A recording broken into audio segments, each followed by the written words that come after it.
Assalamualaikum warahmatullahi wabarakatuh.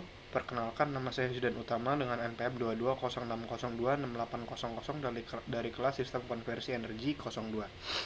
Uh, jadi pada ujian akhir semester kemarin untuk Sistem Konversi Energi 02, kami telah melakukan atau mengimplementasikan tentang DAI-5 pada tugas akhir kami atau tugas besar kami yang memiliki topik di bidang hidrolik dan juga pneumatik. Di sini saya membuat pneumatic transmission system atau pneumatic shifting system untuk mobil Formula Student. Oke, sebelum itu Pak Dai meminta kita untuk menginterpretasikan atau mentranslasikan tentang DAI-5 berdasarkan pemahaman kita. Nah, menurut saya, DAI-5 itu berdiri dari Deep Awareness of I, intensi, initial thinking, tentang masalahnya, idealisasi, dan inisiasi. Nah, DAI-5 sendiri adalah framework pemecahan masalah dengan conscious thinking yang didasari dari 5 langkah utama. Yang pertama itu Deep Awareness of I, langkah paling fundamental yang melibatkan mengingatkan secara kontinu tentang Yang Maha Esa yaitu Sang Pencipta. Langkah ini menekankan keadaan individual dan juga kesadaran diri, menyerahkan tindakan dengan tujuan yaitu mengetahui dan mengenali Tuhan. Ini merupakan kondisi nafs sebagai lapisan utama. Yang pertama ada yang namanya intensi. Nah, atau intention. Intention merupakan keputusan akan tujuan sadar yang mendorong prosesnya. Berasal dari hati yang bertindak sebagai hardware yang mengatur intensi untuk setiap frameworknya. Intensi memastikan bahwa setiap langkah pemecahan masalah itu sejalan dengan keinginan Sang Pencipta. Lalu ada initial thinking. Initial thinking tahapan ini termasuk analisa mendalam dan pemahaman mendalam terkait permasalahannya, memastikan komprehensi yang mendalam dari akar permasalahannya. Idealization, pada tahap ini asumsi dibuat untuk mensimplifikasi dan memodelkan masalah selagi memastikan mereka reliable, realistis, dan sejalan dengan prinsip yang dibuat di tahapan intention. Instruction set. Ini termasuk prosedur, tahapan, dan metode iterasi untuk mengimplementasikan solusinya dengan conscious intention yang memadu serta secara terus-menerus selama eksekusi. Framework ini menekankan keselarasan dengan tujuan yang lebih tinggi dan mengintegrasikan baik kesadaran teknis dan spiritual. Ini berdiri secara terpisah dan framework tradisional dikarenakan berfokus pada intensi dan lapisan fondasional dari conscious atau nafs. Yang pertama, Deep Awareness of I, DAI, kesadaran akan tujuan. Yang pertama, kesadaran akan tujuan, refleksi pemahaman tentang peran Sang Pencipta dalam membentuk konteks studi kasus. Lalu yang kedua, kesadaran diri, mendemonstrasikan kesadaran dari bias personal, asumsi, dan perannya dalam analisa. Lalu pertimbangan etis, mengikutsertakan moral dan implikasi etis dalam merumuskan studi kasus. Yang keempat, integrasi CCIT atau cara cerdas ingat Tuhan, memelihara pengingatan selalu akan Sang Pencipta sepanjang esai. 5. Refleksi secara kritis, menunjukkan menghubungkan solusi teknis kepada spiritual yang lebih luas dan dampak sosial yang mendalam. 6. Kesadaran yang berlanjut, bukti dari analisa kontinu yang tidak terganggu dan juga progresif. Lalu intention. 7. Kejernihan tujuan, menyatakan tujuan yang jelas dan penuh tujuan sejalan dengan tujuan utama dari pengenalan kepada Tuhan. 8. Keselarasan objektif, menyebarkan objektif studi kasus dengan nilai yang lebih tinggi dan prinsip yang universal. 9. Relevansi akan tujuan, memastikan intensinya memenuhi kebutuhan engineering di dunia nyata secara efektif. 10. Fokusan ke sustainability, bertujuan untuk mendapatkan solusi yang mempertimbangkan dampak lingkungan, sosial, dan ekonomi jangka panjang. 11. Fokus ke kualitas, mendemonstrasikan tujuan yang conscious untuk mengutamakan reliability, akurasi, dan presisi. 3. Initial thinking about the problem. 12. Pemahaman masalah, mengidentifikasi dengan jelas dan mendeskripsikan masalah engineeringnya. 13. Kesadaran akan stakeholder, mempertimbangkan perspektif dari semua stakeholder yang terdampak dengan masalahnya atau solusinya. 14. Analisis kontekstual, menempatkan masalah dengan konteks fisik, sosial, dan teknis yang relevan. 15. Analisis akar penyebab, mengidentifikasi penyebab masalah bukan hanya gejala masalahnya. 16. Relevansi dari analisis, memastikan proses pemecahan masalah berdasarkan pemahaman yang praktis dan aplikatif.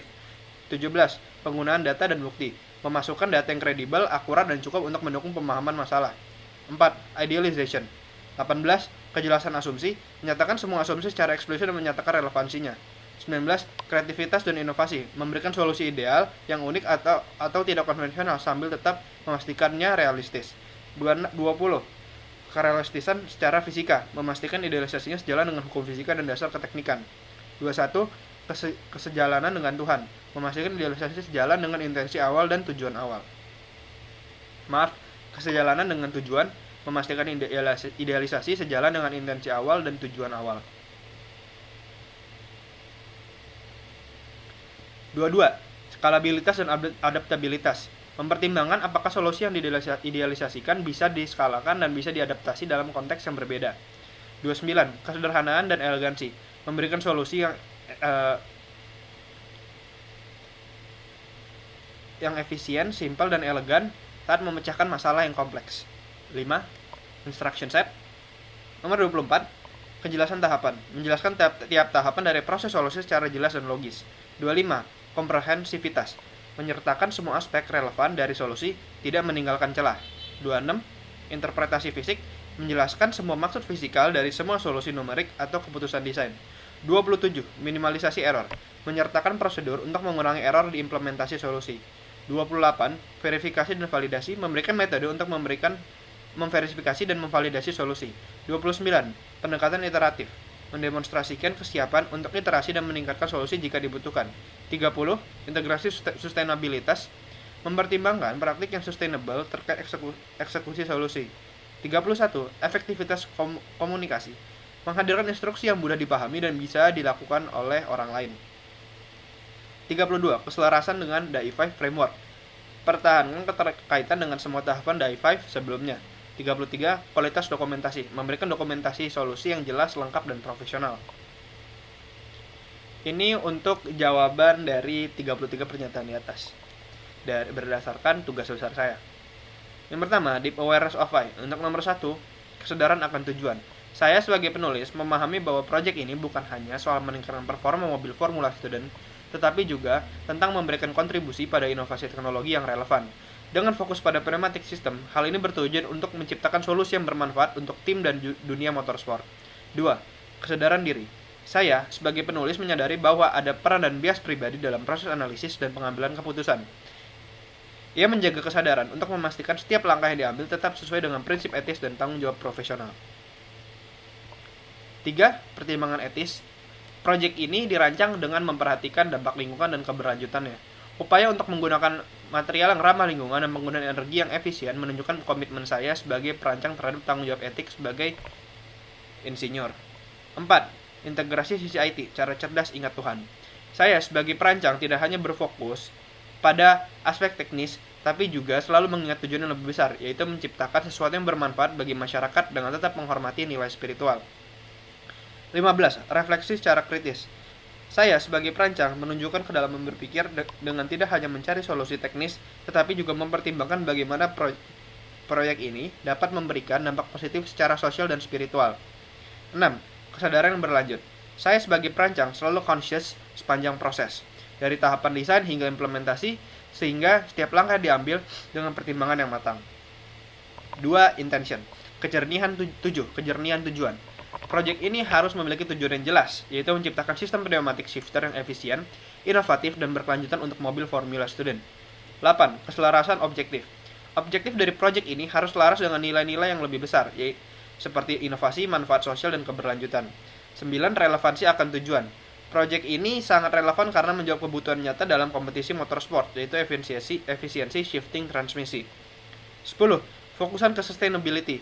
Saya sebagai perancang menekankan pentingnya sustainability dengan memilih material ramah lingkungan dan desain hemat energi.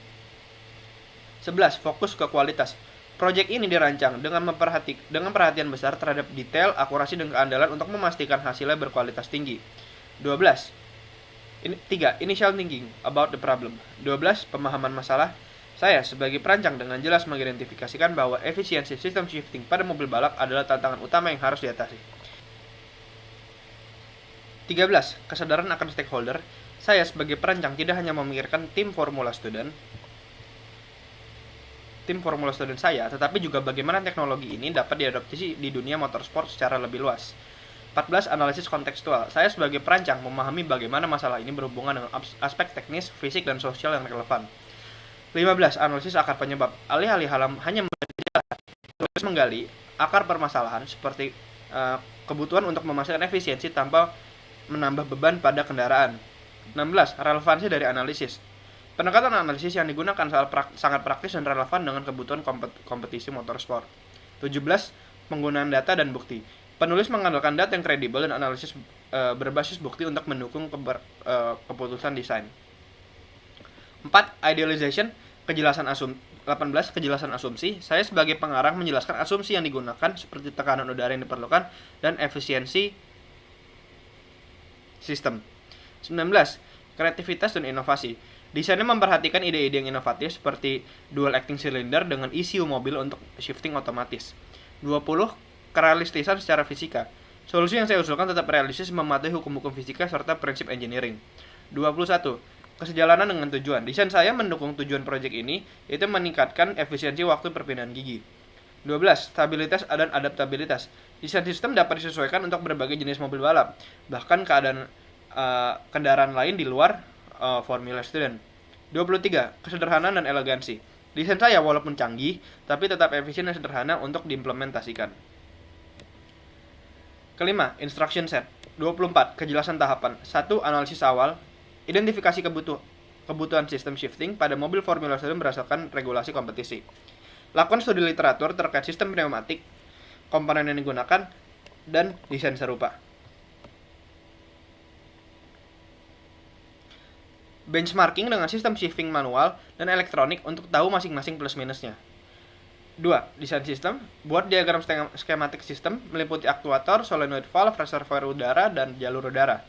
Tentukan spek teknis komponen, kapasitas reservoir, tekanan operasi, dan tipe aktuator. 3. Simulasi desain. Menggunakan software seperti Inventor atau ANSYS untuk memodelkan sistem dengan permodalan 3D dan menganalisa performa komponennya. Melakukan CFD untuk memastikan desain saya memiliki distribusi udara yang efisien. 4. Prototype system. Menggunakan prototipenya dengan komponen yang telah dipilih.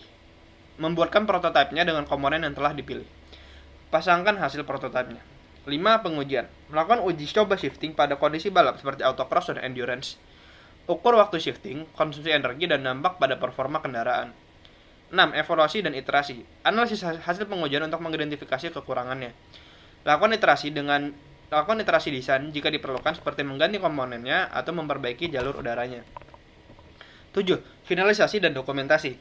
Susunlah laporan akhir yang mencakup desain, perhitungan, hasil pengujian, dan rekomendasi untuk pengembangan lebih lanjut. 25. Komprehensivitas. Proyek ini mencakup semua aspek penting dari desain hingga implementasi. Desain awal, mengidentifikasi kebutuhan dan membuat diagram skematik awal, mencakup alur sistem pneumatik dari reservoir udara ke aktuator melalui solenoid valve. Pemilihan komponen. Memilih jenis komponen yang digunakan seperti aktuator, solenoid valve, reservoir udara, microcontroller, dan lain sebagainya. Simulasi. Memastikan desain bekerja secara optimal sebelum implementasi fisik. Prototype. Menguji desain di dunia nyata dengan skenario balapan sesungguhnya. Pengujian. Memastikan sistem memenuhi kriteria performa, efisiensi, dan keberlanjutan. Iterasi. Melakukan perbaikan berdasarkan hasil pengujian. Dokumentasi. Menyusun laporan yang komprehensif untuk referensi di masa depan. 26. Interpretasi fisik. Perhitungan tekanan udara yang dibutuhkan. Parameternya ada gaya yang dibutuhkan untuk shifting gigi, diameter piston aktuator, lalu dicari adalah tekanan udara pada sistem pneumatiknya. Rumusnya adalah F sama dengan P kali A. P sama dengan F per A sama dengan Pi R kuadrat. P, pressure, sama dengan force dibagi dengan area. Volume udara yang dibutuhkan per shift. Parameternya panjang stroke aktuator, volume udara. Volume udara bisa dicari dengan area dikali L. Lalu daya kompresor yang diperlukan. Parameternya tekanan laju operasi dan laju aliran udara. Power sama dengan P dikali Q. 27. Minimalisasi error. Saya sebagai pengarang menggunakan simulasi software untuk memastikan desain sistem bebas dari kesalahan. 28. Verifikasi dan validasi. Metode untuk verifikasi dan validasi saya rancang untuk memastikan efektivitas sistem. 29. Pendekatan iteratif. Saya sebagai desainer menunjukkan kesiapan untuk terus menyempurnakan desain berdasarkan hasil pengujian. 30. Integrasi sustainabilitas. Praktik sustainabilitas dijadikan bagian penting dalam setiap langkah pelaksanaan. 31. Efektivitas komunikasi. Instruksi ditulis dengan bahasa yang mudah dipahami dan dapat diikuti oleh anggota tim lainnya. 32. Keselarasan dengan DAI5 Framework. Proyek ini mengikuti kerangka DAI5 secara konsisten dari tahap awal hingga pelaksanaan. 33. Kualitas dokumentasi. Dokumentasi proyek ini sangat baik, mencakup semua aspek dengan lengkap dan profesional. Oke, mungkin itu saja dari saya. Mohon maaf bila ada kesalahan. Assalamualaikum warahmatullahi wabarakatuh.